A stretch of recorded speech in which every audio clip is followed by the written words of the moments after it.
luar biasa kita akan mendengarkan kesaksian dari seorang bapak yang telah dijamah Tuhan dan diubahkan Tuhan, dan bahkan dia menjadi seorang importer buah yang luar biasa. Dan dia adalah founder dari 5G Resort, ya, Bapak Ngalimin Halim. Bapak Ngalimin Halim, kita tepuk tangan, sambut dengan kasih Tuhan. Luar biasa ini kesaksiannya. Silakan Pak. Waduh, importer buah sama founder 5G Resort, ya. Wow, luar biasa. Salam teman-teman, ya. Perkenalkan lagi, nama saya Amin. Ya, saya udah kedua kali Pak ya di sini ya. Halo Pak di belakang, ya. Kalau kenal, nama saya Amin. Kalau di gereja pasti ingat nama saya. Berdoa terus pasti ingat nama saya. Amin. Ya. Supaya ingat lagi saya bawain buah, ya. Jadi kalau ingat, Amin buah nih yang biasa bawain buah. Ya. Saya mau kesaksian apa ya? Kayaknya udah pernah ya kesaksian ya. Kayaknya topik lain aja kali Pak ya. Saya biasa kalau kesaksian saya pakai beberapa ayat firman Tuhan. Bisa ditampilkan nggak ya? Bisa ya? Oh iya.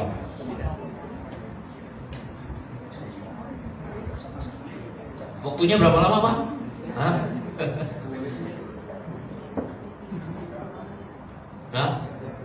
Berapa menit? 10 sampai 10 menit ya. Oke. Kalau gitu saya buat pasal ayat aja ya. Oke. Pengkhotbah 11 ayat 4 deh, ya. Nama yang diajarkan sama Pak Gunadi tadi yang ayat kedua. Yang pertama yang kedua. Pengkhotbah 11 ayat 4.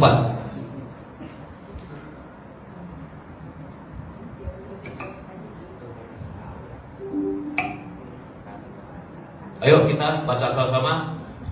1, 2, 3. Siapa senantiasa memperhatikan angin tidak akan menabur, dan siapa senantiasa melihat awan tidak akan menuai. Tepuk tangan. Ya. Ini kesaksian saya tentang teman, ya, tetangga saya. Ya, pas waktu itu ada acara full gospel beberapa minggu lalu. Ya, waktu itu kesaksian. Ya, dan suami istri tetangga saya, dia tertarik mendengar program saya bagi sembako pelayanan ke kolong-kolong jembatan, ya, tiap minggu, ya, beberapa tempat kaum marginal, ya, di Penjaringan, di Pulau Mas, di mana-mana saya bagi-bagi sembako. Setelah kesaksian, ibunya tertarik, ya, dia bilang, Pak saya mau ikut katanya, ya, saya ikut. Suaminya, ya, setelah saya pulang, cek saya, Pak, sorry kita bulan ini nggak bisa, bulan depan aja Pak katanya, bulan Juni aja, itu bulan Mei ya. Artinya apa? Itu salah, ya. Kalau kita dapat panggilan pelayanan dari Tuhan, ayo kita jangan tunda-tunda. Kita tidak tahu apa yang terjadi besok. Siapa tahu kita udah, ya, berpulang atau sakit atau apa, kita nggak bisa layani Tuhan. Oke, jadi kalau ada panggilan pelayanan jangan tunda-tunda. Ya, kayak seperti diundang Pak, ya, Pak Gunadi untuk kesaksian sih, saya langsung mau, karena saya mau pelayanan, saya nggak mau tunda-tunda itu. Ya, oke, jadi jangan memperhatikan angin, ya, kita jangan menunda, ya, pelayanan kita. Oke, ya, yang kedua kesaksian saya, Efesus 4 ayat 22. Tadi Pak, Efesus 22, ya.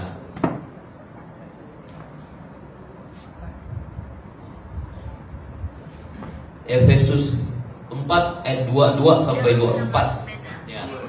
22, ya. Ayo kita baca sama. 1, 2, 3.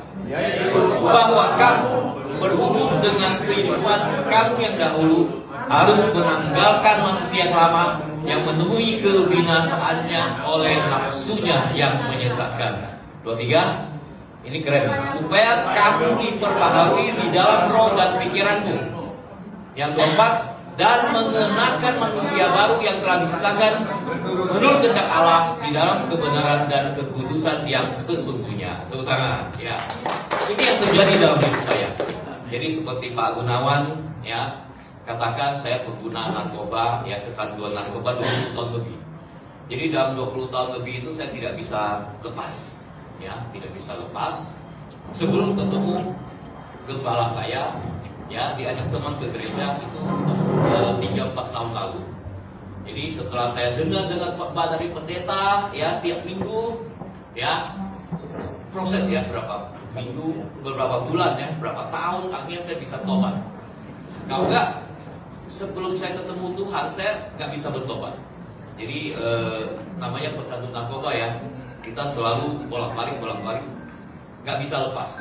Tiap minggu istri saya udah ajak cerai, ya, saya udah ditangkap polisi berkali-kali, ya, udah 6 kali keluar masuk, ya, polisi, ya, belum lagi overdosis, sudah 2-3 kali, ya, hampir mati. Itu tidak mati, kalau mati udah nggak bisa di sini lah.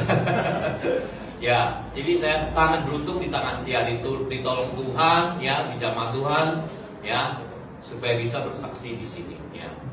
Ya, jadi setelah saya bertobat 2 tahun lalu, saya menjadi manusia baru. Ya, saya bisa bersaksi di sini. Saya merasakan kedamaian luar biasa, bisa tidur nyenyak. Kalau dulu saya nggak bisa tidur, jadi kita khawatir terus Pak, sama polisi, ya, ada barang kan di rumah, ya, selalu takut sama polisi. Belum lagi, ya, tiap hari tidak bisa damai karena hubungan yang tidak baik dengan istri di rumah, ya, selalu bertengkar. Ya, tiap minggu sejak cerai, katanya, kalau kita pengguna narkoba ketahuan lama-lama, ya, muka kita kalau pulang tuh ketahuan. Saya kalau pulang, kalau tidur, ya, bisa bangun tengah malam, bisa jalan seperti zombie, ya. Itu kalau orang pengguna narkoba. Siapa yang pengguna di sini? Ada yang pernah? Hah? Waduh, sekarang nggak ada, semua saya sendiri, ya. Sendiri juga. Ya, nggak ngaku, ya. Ya, tapi puji Tuhan, ya, saya dijamah Tuhan, sudah dibersihkan, ya, dan saya udah tidak mau lagi menjadi, ya, manusia lama saya. Apa yang saya lakukan sekarang? Nah, ini ayat terakhir ini, ya. Galatia 6 ayat 9.